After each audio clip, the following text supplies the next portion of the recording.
बिस्मिल्लाहिर्रहमानिर्रहीम। अस्सलाम वालेकुम नाज़रीन, आप देख रहे हैं सवाल। मैं हूं बैरिस्टर एहतिशाम उमीरुद्दीन। आज की दो अहम खबरें, एक तो प्राइम मिनिस्टर साहब का टर्किश टेलीविजन को इंटरव्यू जिसमें उन्होंने कहा कि कलअदम तहरीक तालिबान पाकिस्तान के कुछ ग्रुप्स के साथ मुज़ाकरात हो रहे हैं हमारे, और अगर वो कामयाब हो गए तो हम उन्हें माफ़ कर देंगे ताकि वो रियासत के आम शहरियों की तरह रियासत का हिस्सा बन सकें। दूसरा, पेट्रोल सितंबर के महीने में 12.5 रुपए महंगा हुआ है, 3 एक साथ में। इस हवाले से भी बात करनी, लेकिन सबसे पहले पिछले एक हफ्ते से मीडिया पर जो शो डला हुआ है मियां शहबाज शरीफ साहब के वर्डिक्ट के हवाले से, जैसे वर्डिक्ट या जजमेंट कहा जा रहा है, मेरी नज़र में वो एक ऑर्डर है by the magistrates court in United kingdom.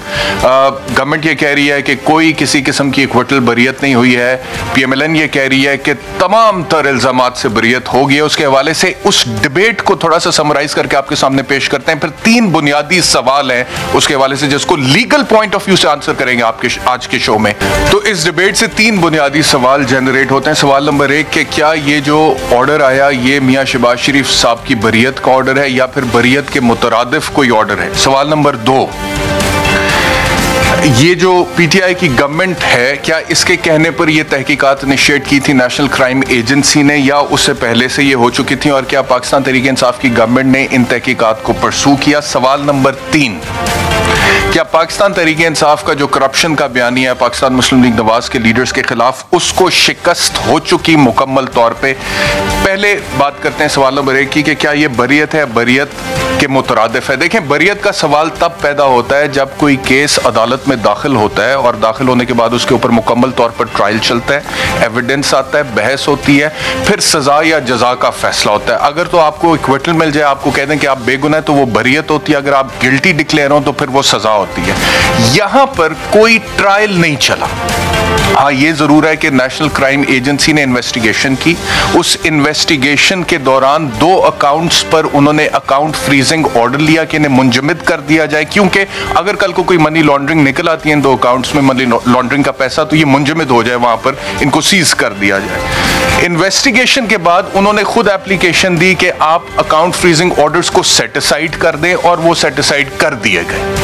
लिहाजा बरियत का सवाल इसलिए पैदा नहीं होता कि ट्रायल नहीं चला। हाँ, लेकिन नेशनल क्राइम एजेंसी की इन्वेस्टिगेशन की हद तक ये पाकिस्तान मुस्लिम लीग नवाज के लिए विक्ट्री है, ये उनकी जीत है कि नेशनल क्राइम एजेंसी ने अपनी तहकीकात में उनको बेगुनाह समझते हुए अकाउंट फ्रीजिंग ऑर्डर जो मैजिस्ट्रेट कोर्ट में उनके कहने पर हुए थे, उनको सेट असाइड करने की खुद ही दरखास्त दे दी। तो इस हद तक पाकिस्तान मुस्लिम लीग नवाज की जीत है, लेकिन बरियत या सजा का ये फैसला नहीं है। सवाल नंबर 2, क्या PTI की गवर्नमेंट के कहने पर यह तहकीकात आगाज हुई थी और क्या उन्होंने परसू किया।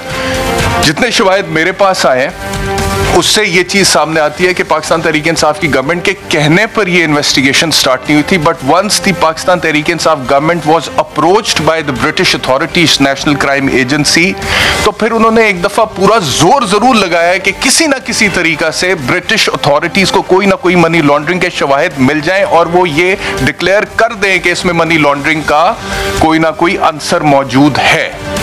ARU का लेटर डेटेड 11/12/2019 और फिर national crime agency international corruption unit 9/12/2019 का डेव नामी एक ऑफिसर का लेटर, जिसमें वो बता रहा है कि DG NAB पंजाब शहजाद सलीम मिले और उन्होंने 80 की दहाई से लेकर शरीफ खानदान की सारी हिस्ट्री बताई है। लिहाजा एक दफा जोर तो लगाया पाकिस्तान तहरीक-ए-इंसाफ की गवर्नमेंट ने कि कोई मनी लॉन्ड्रिंग इनको मिल जाए उसके ऊपर, लेकिन तहकीकात उनके कहने पर इनिशिएट हुई, ये किसी किस्म का सबूत कोई सामने नहीं है। सवाल नंबर 3, क्या करप्शन के बयानिए को शिकस्त हो गई। देखिए, बयानिया जो होता है ना, जिसको हम नैरेटिव कहते हैं, उसमें बहुत सारी चीजें होती हैं। उसमें सियासत होती है, उसमें मकासद होते हैं, उसमें तज्जिया होता है, उसमें तबसरा होता है, उसमें मफादात होते हैं, उसमें प्रोपेगेंडा होता है। तो बयानिया तो चलते रहते हैं, वो इतनी जल्दी ना शिकस्त होती है ना जीत होती है। हकायक की कुछ बात कर लेते हैं।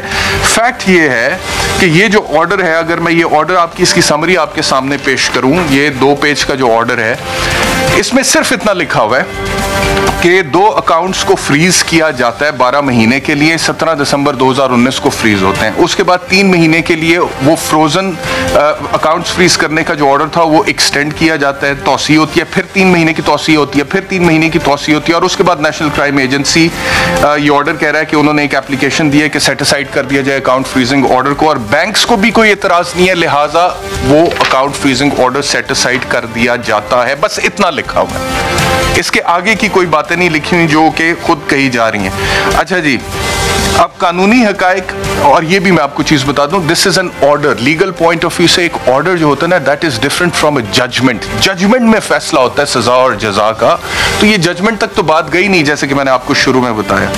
अच्छा, अब ये बात इट इज अ फैक्ट कि इन दो अकाउंट्स की हद तक जिसमें अकाउंट फ्रीजिंग ऑर्डर को सेट असाइड किया गया, मियां शहबाज शरीफ साहब stand vindicated during the course of investigation, यानी कि ट्रायल की तो नौबत ही नहीं आई और इन्वेस्टिगेशन में उनको बेगुनाह समझा नेशनल क्राइम एजेंसी ने, तो वो खत्म हो गया। लेकिन इसका यह मतलब हरगिज नहीं है कि मियां शहबाज शरीफ और फैमिली के तमाम तर अकाउंट्स और उनके खिलाफ चलने वाले तमाम तर केसेस में वो बरी साबित हो गए या उनकी बरियत हो गई, या जो एहतसाब का या करप्शन का बयानिया है उसको शिकस्त हो गई मुकम्मल तौर पर। ऐसा नहीं है, इस तरह से नहीं है। देखिए, एक चीज इस हवाले से जो मैं आपके साथ शेयर करना चाहूंगा वो ये है कि जो दो अकाउंट्स हैं उसमें चाहे 10 साल की इन्वेस्टिगेशन हुई या 20 साल की इन्वेस्टिगेशन हुई, but the fact of the matter is कि पिछले साल FIA ने मियां शहबाज शरीफ साहब के खिलाफ तहकीकात का आगाज किया। इस साल जून 2020 में उनको कॉल अप नोटिस दिया और उस कॉल अप नोटिस में लिखा हुआ था कि 25 अरब रुपए तक के शहबाज शरीफ फैमिली की शुगर मिल के छोटे दर्जे के मुलाजमीन के बैंक अकाउंट्स में 25 अरब रुपए तक मौसूल हुए, और उसमें 57 अकाउंट्स में 20 मुलाजमीन के नाम पर अकाउंट्स खोले गए हैं और तकरीबन 57,000 ट्रांजैक्शन है इन 20 अकाउंट्स में, जिसमें से एक ट्रांजैक्शन तकरीबन 3.5 अरब रुपए की है जो कि शहबाज ग्रुप के मॉडल टाउन ऑफिस के चपड़ासी मलिक मकसूद के अकाउंट में मौसूल हुई, यानी कि चपड़ासी के अकाउंट में 3.6 अरब रुपए मौसूल हुए। FIA ये कहता है कि जब हमने तहकीकात किए तो मुलाजमीन ने हमें यह कहा है कि सुलेमान शहबाज साहब के जाती मकसद के लिए अकाउंट्स मुलाजमों के नाम पे खोले जाते थे। तो इस ऑर्डर का इन तमाम तहकीकात के साथ किसी किस्म का कोई डायरेक्ट ताल्लुक नहीं है। दूसरी बात यह है कि ये कहा जा रहा है कि ब्रिटिश कोर्ट्स तो क्या देखें, कोर्ट का तो फैसला है नहीं, इट इज एन ऑर्डर। मैंने पहले भी आपको कहा कि ब्रिटिश सिस्टम बड़ा जबरदस्त है, उसमें तो कोई किसी किस्म का कोई फ्लॉ नहीं है। लेट मी टेल यू कि सितंबर 2020 में ट्रांसपेरेंसी इंटरनेशनल की रिसर्च ने ये इंडिकेट किया कि एक लीक हुई है और उस लीक का नाम था फिनसन फाइल्स, और उस लीक ने एक्सपोज किया ब्रिटेन के रोल को as a facilitator of global corruption and money laundering.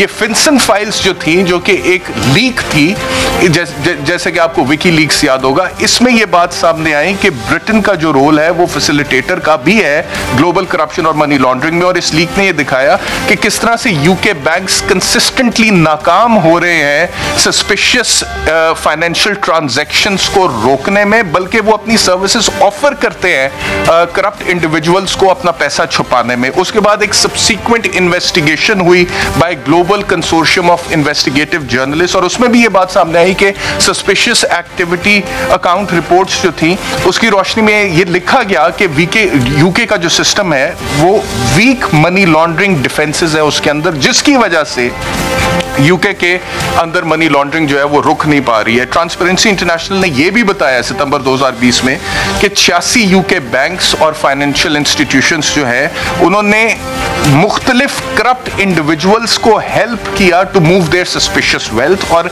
यह भी उन्होंने कहा कि 929 यूके शेल कंपनीज ने 89 करप्शन और मनी लॉन्ड्रिंग के केसेस में जो है फैसिलिटेट किया, और जो उससे नुकसान हुआ तकरीबन 137 अरब पाउंड का था। तो अगर कोई ये कहता है कि जी वहां पे सिस्टम जो है उसमें कोई लूप होल नहीं है, ड्रॉबैक नहीं है, और मनी लॉन्ड्रिंग के हवाले से ठग करके वो सेफ हेवंस का जो कॉन्सेप्ट है, गरीब मुल्कों का करप्शन का पैसा जो अमीर मुल्कों में जाता है, वो सारी चीजें वहां पर मौजूद है। और अगर किसी को भूल गया है तो अल्ताफ हुसैन साहब जो वहां पे अभी तक बैठे हुए हैं, जिस जमाने में उनके एक कॉल पे कराची बंद हो जाता था, इकोनॉमी को नुकसान होता था, यहाँ पे दहशतगर्दी हो रही थी, बहुत सारे इल्जाम थे कत्ल के, भत्ताखोरी के, कितनी कोशिश की गई लेकिन अल्ताफ हुसैन का कुछ भी नहीं कर सके वहां पे। तो ये चीज भी आप मद्देनजर रखें। बहरहाल ये 3 सवाल थे जिनके मैं जवाब देना चाहता था। हमारे साथ इस वक्त barrister Shahzad Akbar, adviser to prime minister on accountability. बहुत शुक्रिया शहजाद अकबर साहब हमें ज्वाइन करने के लिए। शहजाद साहब, आपसे मेरा सवाल ये है कि NCA की ये जो रिपोर्ट है इसके कुछ हवाले देकर हुकूमत पाकिस्तान पर पाकिस्तान मुस्लिम लीग नवाज ये इल्ज़ाम लगा रही है कि जी देखें इनका जितना भी एहतसाब का बयानिया था उसको शिकस्त हो गई है। लेकिन कुछ हवाले दिए जा रहे हैं जो मीडिया के सामने आए हैं। क्या हुकूमत पाकिस्तान एनसीए की इस रिपोर्ट के हसूल की दरखास्त करेगी ताकि मुकम्मल रिपोर्ट सामने आ जाए अदालत में जो भी जमा कराई गई है, और दूध का दूध और पानी का पानी हो जाए कि क्या 20 साल की इन्वेस्टिगेशन थी, क्या 2 अकाउंट्स के हवाले से इन्वेस्टिगेशन थी, या तमाम अकाउंट्स के हवाले से इन्वेस्टिगेशन थी, क्या यूके की ट्रांजेक्शन के हवाले से इन्वेस्टिगेशन थी, या पाकिस्तान में जो 25 अरब के मनी लॉन्ड्रिंग के इल्जाम है या 7 अरब का जो करप्शन का केस है उस हवाले से भी ये इन्वेस्टिगेशन थी। वो तो तभी क्लियर होगा ना जब वो रिपोर्ट सामने आएगी। तो आप उस रिपोर्ट की कॉपी हासिल करेंगे जी? जी वैसे बहुत शुक्रिया। देखिए, 2 चीजें बड़ी वाज़ेह हैं कि पहली तो ये बात है कि ये तो जो बयानिया है, ये नैरेटिव है, ये तो मुल्ज़मान का बयानिया है। और मुल्ज़मान से अगर आप पूछें, आज भी अडेला जेल जाके किसी भी मुजरिम से या मुल्ज़म से पूछेंगे तो वो यही कहेगा कि जी मेरे खिलाफ केसेस भी गलत हैं और बस मैं विंडिकेट हो गया हूँ या होने वाला हूँ। आप हकायक, आप खुद माशाल्लाह कानूनदान हैं, बरतानिया का ही निज़ाम आपने पढ़ा हुआ है और आपने इंट्रो में बड़ा अच्छा इसका सारा तजज़िया कर दिया है कि actually what does this order mean. जो 2 सफाती ऑर्डर है, इससे बढ़कर कुछ नहीं है।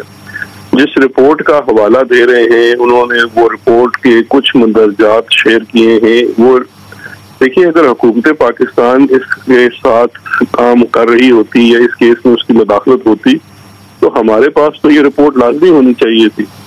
और सबसे हैरान कुन बात यह है कि ये खबर सिर्फ का जो सोर्स है, इस तमाम चीज की जो सोर्स है, वो एक इदारे का एक सहाफी है जो सोर्स है इस खबर का, जहां से ये बात शुरू की गई। और अब वो इदारा और वो सहाफी अपनी खबर के ऊपर already on record U turn ले चुके हैं। क्योंकि सबसे पहले जब इन्होंने ये खबर नशर की और शाया की तो वो खबर ये थी कि शहबाज शरीफ और उनका खानदान मनी लॉन्ड्रिंग के मुकदमे में बरतानवी अदालत से बरी हो गया है। और उसके बाद जब उनको वो हुकूमती वर्जन आया जो कि उनको पहले लेना चाहिए था, और जब डॉक्यूमेंट्स दिखाए गए और उसके विदिन 24 आवर्स हमने वो ऑर्डर शेयर किया अदालत का, तो अब वही अगर आप ऑनलाइन जाके देखें तो वो अब अपना वर्जन रखे हुए हैं कि क्लोज हो गया फैमिली के खिलाफ। शहबाज शरीफ का डायरेक्ट नाम भी निकाल दिया गया। तो पहली तो सबसे बड़ी बात ये है कि जो बयानिया जहां से गढ़ा गया वो पहले वाली चीज ही यू टर्न कर चुकी है।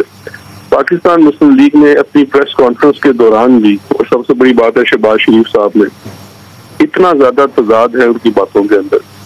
जिस तरह भी आपने पाकिस्तान के केसेस का हवाला दिया, FIA के केस का हवाला दिया 25 अरब की मनी लॉन्ड्रिंग का, उनसे जब सवाल किया गया शहबाज शरीफ साहब से, ऑन रिकॉर्ड है, इन राइटिंग सवाल किए गए, जेल में जाके उनकी कॉपी दी गई, अदालत में कॉपी भी सवालात की जमा कराई गई, और इनके इन राइटिंग जवाबात भी ऑन रिकॉर्ड मौजूद हैं, जिसमें वो बारहा कहते हैं कि सलमान शहबाज और हमजा शहबाज के कारोबार से, उनके माली मामलात से मेरा कोई ताल्लुक नहीं है, इसलिए मैं किसी सवाल का जवाब नहीं दे सकता।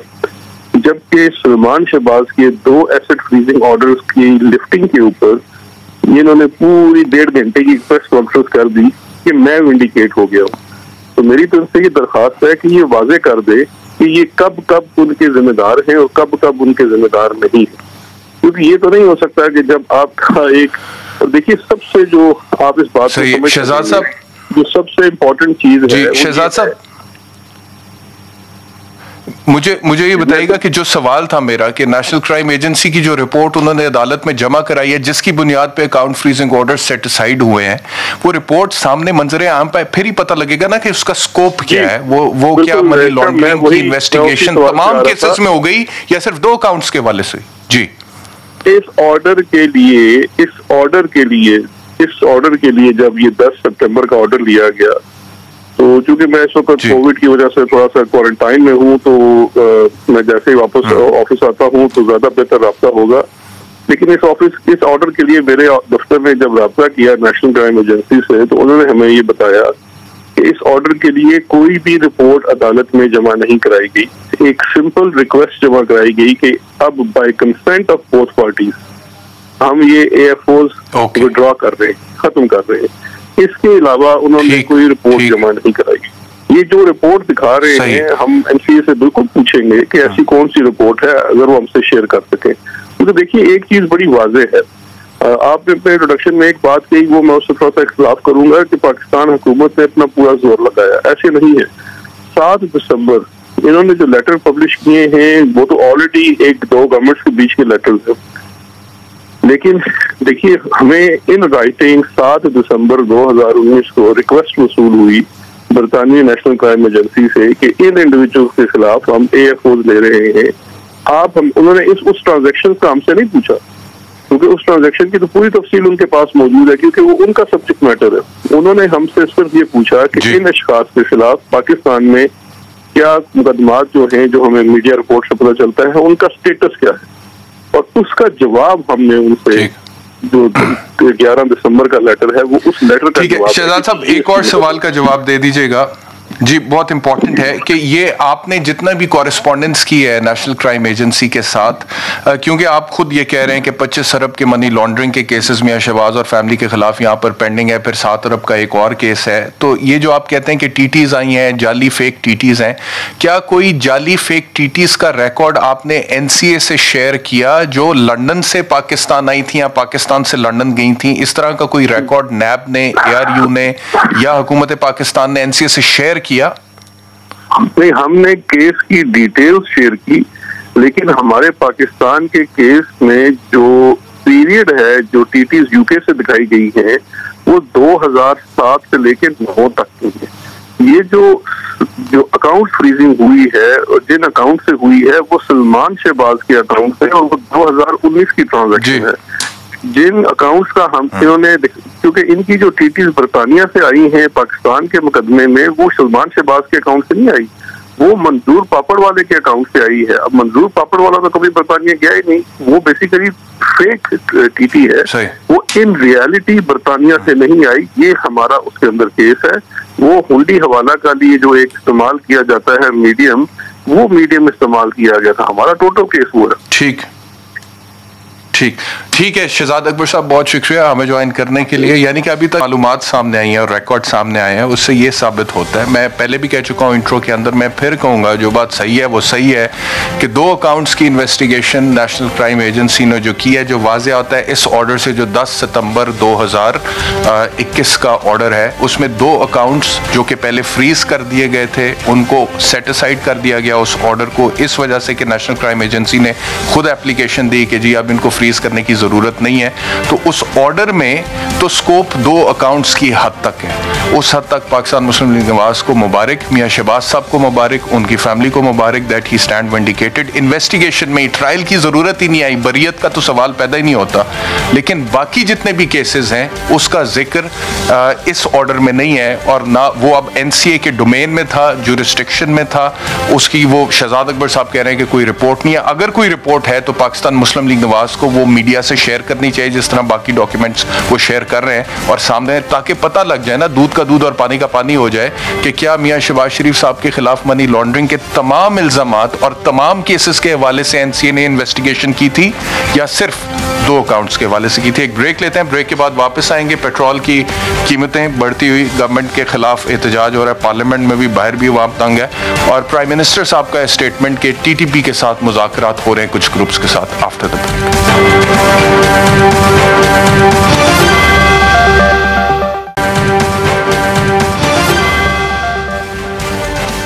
Welcome back to Sawaal. Turk television को इंटरव्यू देते हुए प्राइम मिनिस्टर इमरान खान साहब ने कहा कि तहरीक तालिबान पाकिस्तान का कदम जो है उसके कुछ ग्रुप्स के साथ मुज़ाकरात हो रहे हैं हमारे, और अगर वो कामयाब हो जाते हैं तो हम उन्हें माफ़ कर देंगे ताकि वो आम शहरियों की तरह रियासत का हिस्सा बन सके। क्या कहूँ बड़ी साहब, मुझे फरमाइएगा कि आप एक इन्वेस्टिगेटिव जर्नलिस्ट हैं और बड़ी अंदर की खबरें आपके पास होती हैं, मैं जानता हूँ, लेकिन ये जो इंकशाफ किया आज प्राइम मिनिस्टर साहब ने, क्या इस हवाले से कोई खबर अंदर की आपके पास पहले से थी, या फिर प्राइम मिनिस्टर साहब का statement also took you by surprise? जिस तरह से अब डिबेट हो रही है और ऑपोजिशन भी ये कह रही है और मीडिया में भी ये बात हो रही है कि क्यों नहीं ये पहले बताया गया और पार्लियामान को एतमाद में क्यों नहीं लिया गया? आपके ख्याल में लेना चाहिए था, या फिर प्राइम मिनिस्टर साहब जो कर रहे हैं ठीक कर रहे हैं?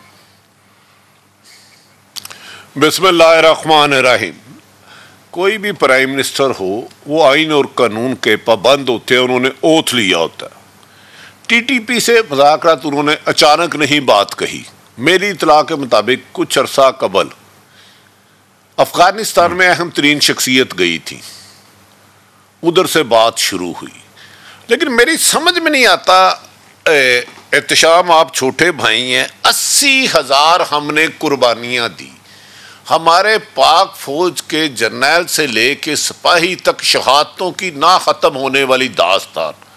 पार्कों में, हस्पतालों में कहाँ ब्लास्ट नहीं हुए? क्या APC के बच्चों का खून? समझ में नहीं आता कि वज़ीर आज़म ने कहा जी बातचीत शुरू हो गई है तालिबान के ज़रिए। इसका मतलब है मामला काफ़ी देर से चल रहे थे। पिछले दिनों में गालिबन शाह महमूद कुरैशी साहब ने भी ऐसी बात की और 2-3 की।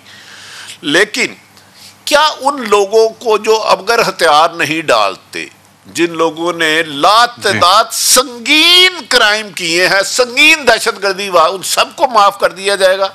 बहुत सी चीज़ें अभी तक मुझे इबहाम लगता है। मेरी इतला के मुताबिक तरीके तालिबान 4-5 ग्रुपों में, मैं क्योंकि ने कवर भी करता रहा हूँ, तकसीम हो चुकी है। किसी को रॉ फंडिंग करती है, किसी को CIA करती है, किसी को मोसाद करती है। तो क्या वज़ीर आज़म उन सब को आम माफ़ी का ऐलान कर देंगे या कोई ख़ास तबके को करेंगे? या ये जो मुज़ाकरात शुरू हुए हैं, पाकिस्तान ने पहला स्टेप लिया है या TTP वालों की तरफ से पहला स्टेप आया है? अभी इसमें बहुत सारे इबहाम हैं। लेकिन मेरा नहीं ख्याल कि कौम अपने मासूम बच्चों, औरतों को ज़िबा करने वालों के साथ इस तरह आम माफ़ी कर दे, मेरी नहीं ख्याल। लेकिन अभी तक ये मोहसिन बेग साहब बता सकते हैं कि ये बात कहाँ तक पहुंची है। मुझे पता बात पुरानी चल रही है। अच्छा, मुझे ये बताइएगा कि प्राइम मिनिस्टर साहब ने ये भी तो कहा है ना कि अगर वो सरेंडर करते हैं तो हम उन्हें माफ़ कर देंगे। उन्होंने कहा वील फॉरगिव देम, ताकि वो नॉर्मल सिटीजन्स बन सकें। ये उनकी एग्जैक्ट टर्मिनोलॉजी जो प्राइम मिनिस्टर साहब ने इस्तेमाल की थी। आपने कहा कि पता नहीं वो हथियार डालते हैं नहीं डालते, ये भी बात दुरुस्त है। कलअदम तहरीक तालिबान पाकिस्तान में मुख्तलिफ ग्रुप्स हैं, वो ग्रुप जो हथियार डाल देते हैं उनको फिर कौमी धारे में ले आना चाहिए। आपके ख्याल में ये मुनासिब हिकमत अमली होगी? देखें, ये होगी, लेकिन क्या जिन्होंने APS किया, GHQ में अटैक किए हैं, संगीन तरीन किए हैं, क्या ये माफ़ी उनके लिए भी ये क्लैरिटी आनी चाहिए मेरी नज़र में। हाँ, अगर किसी ने कोई बहुत बड़े जराइम नहीं किए, संगीन नवीयत के कोई साथ है, तो उसके लिए माफ़ी का खाना तो होता है। अगर अमेरिका तालिबान के साथ 20 साल बाद कर सकता है, वो खैर वो पहले भी सारे ड्रामे ही थे। लेकिन ये मामला बड़ा हसास है। मेरा ख्याल है इसे पार्लियामेंट में भी डिस्कशन होनी चाहिए, मीडिया पे भी होनी चाहिए, और देखना चाहिए कि TTP को माफ़ी देनी है तो किन लोगों को देनी है। क्या जिन्होंने संगीन किए सबको माफ़ी देनी है? और क्या आप 1-2 ग्रुपों को माफ़ी दे देते हैं, बाकी उनके 3-4 ग्रुप बच जाते हैं जो आपसे मुज़ाकरात नहीं करते, आपके साथ टेबल पे नहीं आते, और वो खुदा ना खास्ता वो फिर दहशतगर्दी करते रहते हैं? क्या इनको माफ़ी दे दें और फिर क्या वो वाकई ही आइंदा दहशतगर्दी छोड़ देंगे? ठीक है। मोहसिन बेग साहब, प्राइम मिनिस्टर साहब ने इसी इंटरव्यू में आगे ये भी कहा कि I repeat that I do not believe in military solutions, और ये पहले भी वो कहते रहे मुशर्रफ साहब के दौर में जब वॉर ऑन टेरर हुई थी। तो अगर किसी किस्म की कोई निगोसिएशन होती है और कलअदम तहरीक तालिबान पाकिस्तान के वो ग्रुप जो कि हथियार डालने के लिए तैयार हो जाते हैं, तो क्या उनके लिए किसी किस्म की एमनेस्टी का ऐलान करना और फिर उनको कौमी धारे में वापस लेकर आना, you think will be the right a political decision on part of the Prime Minister of Pakistan? बहुत शुक्रिया शाम साहब। बेसिकली प्राइम मिनिस्टर साहब मेरे ख्याल में ब्रीफ प्रॉपर नहीं लेते। माफ़ी का ऐलान या उनको आम माफ़ी देना ये लास्ट मंथ से शुरू हुआ है। गवर्नमेंट इस पे बात कर रही है मीडिया में। प्रेसिडेंट अलवी साहब ने भी ये गुफ्तगू की, उसका रिएक्शन आया TTP से कि माफ़ी का ऐलान तो हम आपके लिए करेंगे, हमें आपसे माफ़ी नहीं चाहिए। तो वो रिएक्शन आ चुका हुआ है। अब देखना ये कि वन साइडेड आप आम माफ़ी की बात कर रहे हैं, और ये जो TTP थोड़ा सा डाउन हुई, वो हमारी अस्करी जो क़यादत है और जो उन्होंने फौज ने ऑपरेशंस किए, उसके ऊपर ये लोग बैक फुट पे गए। अब इन्होंने, अब देखिए ना, ये जो TTP है, इसको बेसिक सोर्स फंडिंग जो थी वो अफगान गवर्नमेंट थी और इंडियन की जो इंटेलिजेंस एजेंसियां हैं वो थी। तो इस सूरत में अब उन्होंने अटैक दोबारा शुरू किए। उन्होंने 2 वीक पहले वजीरिस्तान में अटैक किया, बड़े विक्ट्री के निशान बनाए, हमारे काफी सोल्जर बेचारे शहीद हुए। तो ऐसी सूरत में प्राइम मिनिस्टर साहब को इनपुट लेनी चाहिए। इस तरह के ऐलान करके आप उनको अपनी कमजोरी शो कर रहे हैं। हमारी फौज, हमारे अस्करी जो इदारे हैं वो कैपेबल हैं, उन्होंने पहले भी इनको टैकल किया। और अब क्योंकि फंडिंग उस तरीके से टीटीपी को ना तो अफगानिस्तान गवर्नमेंट से उस तरफ से आएगी, ना ही इंडियन जो कर रहे थे थ्रू अफगानिस्तान, वो नहीं होगा। ये इन्होंने अटैक्स जो किए हैं अभी शुरू, मैं ये समझता हूँ इनको बड़े तरीके से फोर्सफुली, ये लोग प्यार की बात मानते तो मतलब जो उनकी डिमांड्स हैं वो आप मान सकते हैं, ये गवर्नमेंट मान सकती है, ये हमारी रियासत उसकी मोतमेल हो सकती है उनकी। ठीक है बेग साहब, फवाद चौधरी साहब ने हमें वफाकी वजीर इत्तलात, चौधरी साहब बहुत शुक्रिया हमें ज्वाइन करने के लिए। आज का स्टेटमेंट प्राइम मिनिस्टर साहब का, जिसमें उन्होंने कहा कि कुछ ग्रुप्स के साथ मुज़ाकरात हो रहे हैं, कलअदम तहरीक तालिबान पाकिस्तान के साथ, और अगर वो सरेंडर करते हैं तो हम उन्हें माफ़ करने के लिए तैयार हैं ताकि वो कौमी इदारे में शामिल हो सकें। तो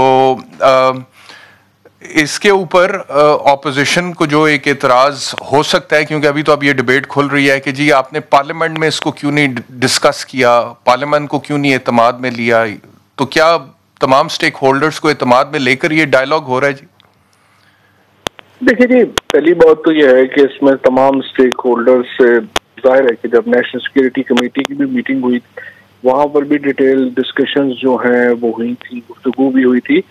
देखिए होता यह है कि रियासत की पॉलिसी जाहिर है कि एक मखसूस हालात में है। हमने एक आग और खून का दरिया अबूर किया है, यहाँ तक पहुँचते हमारे हजारों लोगों की शहादतें हुई हैं। अब हमने जब अपनी स्टेबिलिटी अचीव कर ली है, हमने अलकायदा जैसी एक दहशतगर्द तंजीम को शिकस्त दी है, हिंदुस्तान की रेशा दवानियाँ जो है उनको हमने कामयाबी से उनका मुकाबला किया है। अब आगे चलने का जो तरीका है वो यही है कि हम उस जंग को जदल के माहौल में, बहुत सारे ऐसे लोग थे, बहुत सारे ऐसे खानदान थे, बहुत सारे ऐसे नौजवान थे जो ना चाहते हुए भी उनकी राहें हमसे जुदा हो गई। अब बहुत सारे लोग हैं जो समझते हैं कि अफगानिस्तान की बदलती सूरत हाल के बाद, और खुद जो अफगानिस्तान में जो नई एडमिनिस्ट्रेशन है, जो उसका एक उनको इंकरेजमेंट है, वो ये है कि हम वापस पाकिस्तान जाएं और अपना जो सफ़र है पाकिस्तान के एक आज़ाद शहरी की हैसियत से, आइन और कानून के ताबे होने की हैसियत से वो शुरू करें। और हम ये मौका देना चाहते हैं, रियासत ये मौका देना चाहती है। बलूचिस्तान में हमने 3000 से ज़्यादा जो नाराज लोग हैं वो वापस आए हैं, और वो इस वक्त हमारे जो पिछली एक्टिविटीज थी उनको उन्होंने उसका ख़त्म किया, और अब वो पाकिस्तान के कौमी धारे में शामिल है। यही सूरत हाल यहाँ पे मुख्तलिफ ग्रुप्स के साथ है। जिस तरह आपने खुद कहा, मुख्तलिफ धड़े हैं, मुख्तलिफ ग्रुप्स हैं, उनको ये मौका देना कि जो पाकिस्तान के आइन को तस्लीम करके, कानून को तस्लीम करके आगे बढ़े, वो हम समझते हैं कि उनको हमें मौका देना चाहिए। ठीक है चौधरी साहब, इसमें किसी किस्म की कोई कैटेगराइजेशन गवर्नमेंट के जहन में है? क्या तमाम लोग जो तमाम तर दहशतगर्दी के वाक़यात में शामिल थे वो अगर सरेंडर करते हैं और पाकिस्तान की हुकूमत की और रियासत की रिट को मानते हैं, उन सब के लिए माफ़ी का ऐलान कर दिया जाएगा, या दे आर सर्टन इंसिडेंट्स जिसको एक्सेप्शनल के तौर पे रखा जाएगा? मिसाल के तौर पे APS पेशावर जो इस कौम के लिए एक बड़ा दिलखराश वाक़या था और लोग बहुत उसको अभी तक जब भी याद करते हैं बड़ा गमज़दा हो जाते हैं। इतनी तफसीलात जो हैं वो ऑपरेशंस की तफसीलात या उसमें आगे जो मुख्तलिफ ग्रोह हैं उनके साथ क्या गुफ्तगू होगी। देखिए आज भी एक ग्रुप ने जो है वो सरेंडर किया है, लेकिन देखिए हम अपने हुकूमत को तो ये इख्तियार ही नहीं है कि वो आइन और कानून के बाहर जाके किसी से कोई मुज़ाकरात करे। जाहिर है जो भी फ्रेमवर्क हमने बनाना है वो अपने आइन और कानून के अंदर रहते हुए बनाना है, और हम अपने ही जो फ्रेमवर्क है उसके मुताबिक ही आगे बढ़ेंगे। फवाद चौधरी साहब बहुत शुक्रिया हमें ज्वाइन करने। ब्रेक का वक्त हो गया, ब्रेक के बाद जब वापस आएंगे तो पेट्रोल की बढ़ती हुई कीमत के हवाले से बात करेंगे आफ्टर द ब्रेक।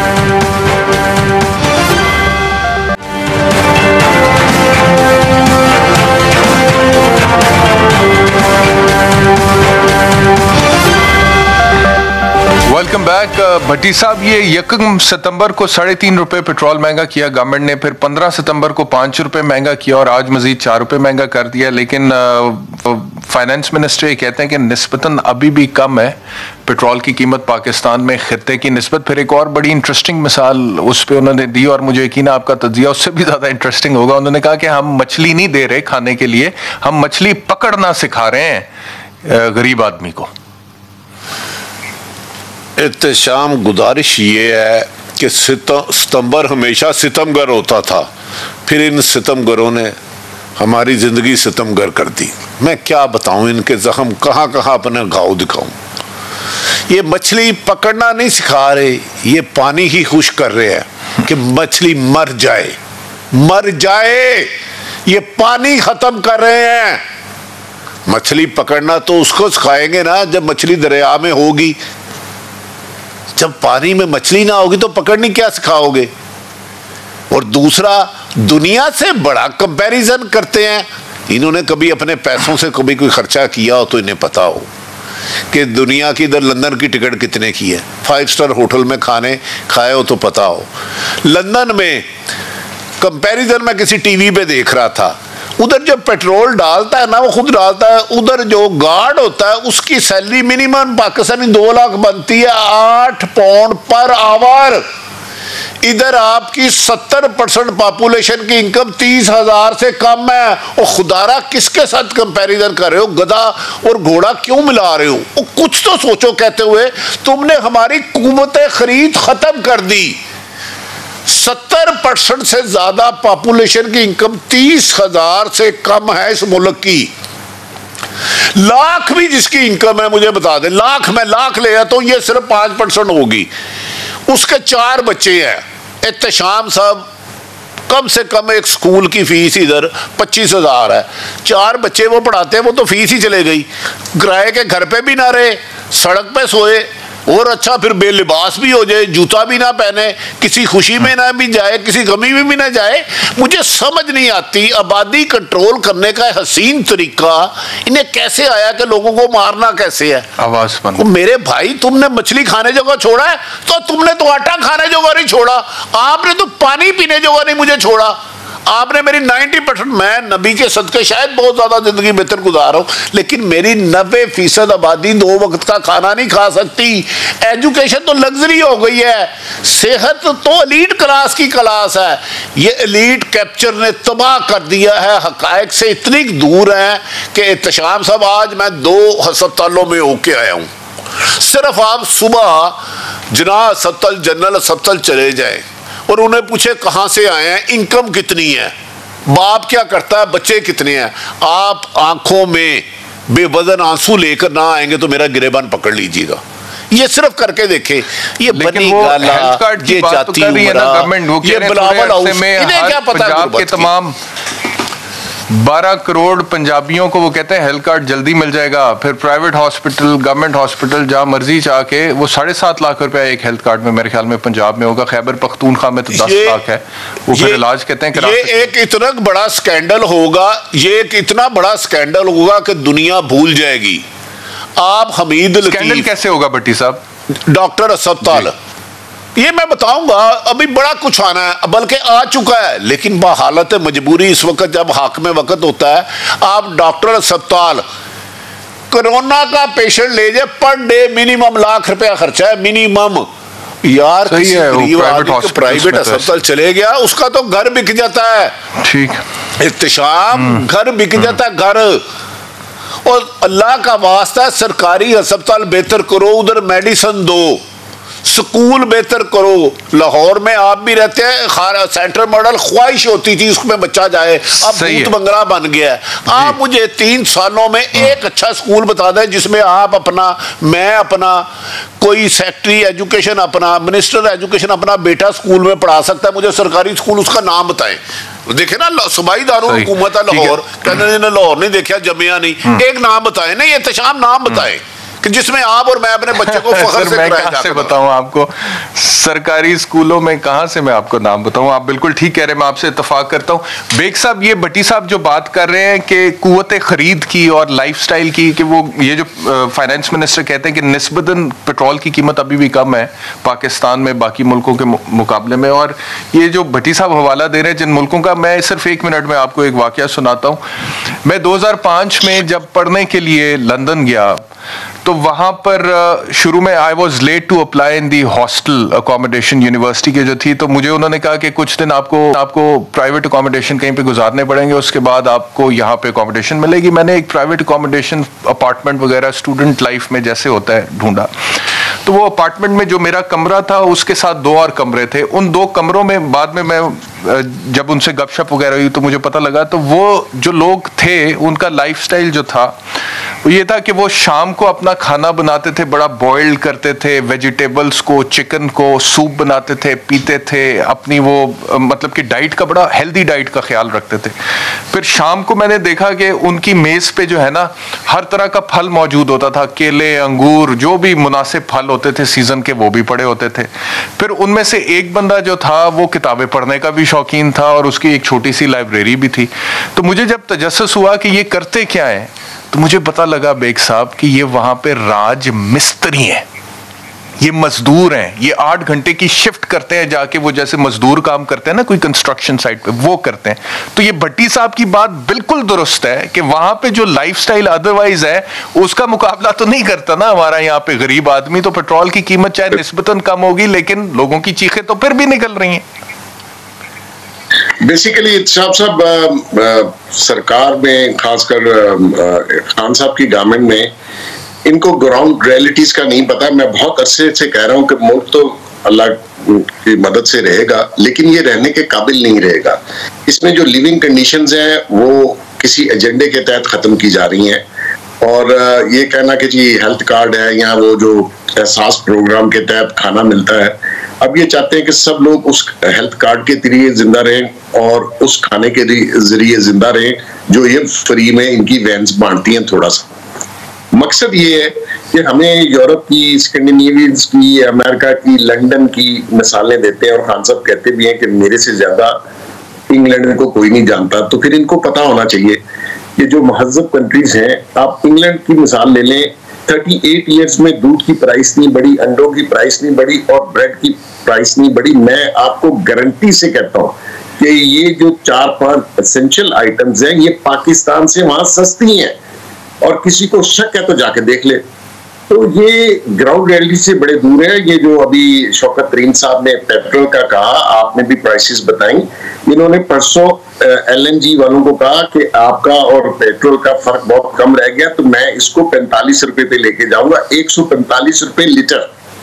अब आप बताइए कि जब गवर्नमेंट अभी ये गैस की प्राइसेस भी बढ़ा रहे हैं 4 महीने और 5 महीने के लिए सर्दियों में, तो मकसद ये है कि आप महंगाई खुद कर रहे हैं, जानबूझ के कर रहे हैं। आप इस वक्त पर लीटर 30 रुपए लेवी है और उसके ऊपर 17% टैक्स है, 44.80 पैसा पर लीटर सरकार कमा रही है। जी जी। तो अब सरकार तो वो जो बर्डन है वो टोटल अवाम पे डाल रही है ना जी। हालांकि ये रियासत मदीना की बात करते हैं, वो फ्लाई रियासत होती है जहां पे जो गरीब तबका है आप उनको सपोर्ट करती हैं, सब्सिडाइज करते हैं, उनके ऊपर टैक्स उस तरीके लगाते हैं। तो यहाँ इनके कोलोफिल में इतना तजाद है कि जिसका आप शायद तसव्वुर ना कर सकें, और कहते कुछ हो रहे हैं, कर कुछ हो रहे हैं, और आहिस्ता आहिस्ता भट्टी साहब ने जो कहा, मैं इसलिए आपको बता रहा हूं, मैं बहुत अरसे से कह रहा हूं कि ये मुल्क इन्होंने इस काबिल नहीं छोड़ना कि आप इसमें रह सके। ठीक है भट्टी साहब, ठीक हो गया जी, बिल्कुल सही, आपका पॉइंट आ गया। भट्टी साहब, वो मुझे मैं जो जिक्र कर रहा हूँ ना खाने पीने और डाइट के हवाले से, उसके अलावा लैपटॉप भी इस्तेमाल करते थे, इंटरनेट भी इस्तेमाल करते थे, किताबें भी पढ़ते थे, और ये मजदूर था, ये मजदूर का लाइफस्टाइल था वहां पे। अच्छा, बहरहाल प्राइम मिनिस्टर ऑफ पाकिस्तान जो है वो अभी भी होपफुल है। प्राइम मिनिस्टर साहब ने इन्फ्लेशन के हवाले से, जब हम रिकवर कर रहे थे तो कोरोना का आ गया, और कोरोना से सप्लाई चेन सारी इफेक्ट हो गई, दुनिया में कमोडिटी प्राइसेस ऊपर चली गई। तो ये जो कीमतें बढ़ी हैं वो इसलिए कि कोरोना की वजह से सप्लाई चेन इफेक्ट हुई, सारी दुनिया में कमोडिटी प्राइसेस, खाने पीने की चीज़ों की कीमतें बढ़ गई। तो ये आर्जी तौर पे है। इंशाल्लाह जिस तरह भी वैक्सीन लगती जा रही है और फैलती जा रही है और कोरोना का जो खौफ है वो कम होता जा रहा है और हमें ये जो भी आर्जी तौर पे मुश्किल पड़ी हुई है महंगाई की, ये भी इंशाल्लाह नीचे आ जाएगी। बड़ी साहब, आपके करियर में महंगाई जब कीमतें ऊपर जाती हैं तो फिर कभी नीचे भी आती हैं या फिर ऊपर से ऊपर ही चली जाती हैं? अच्छा, मेरी गुजारिश है कि एक तो मुझे ज़िंदगी में वो वक्त मंगाए जब महंगाई नीचे आई होगी।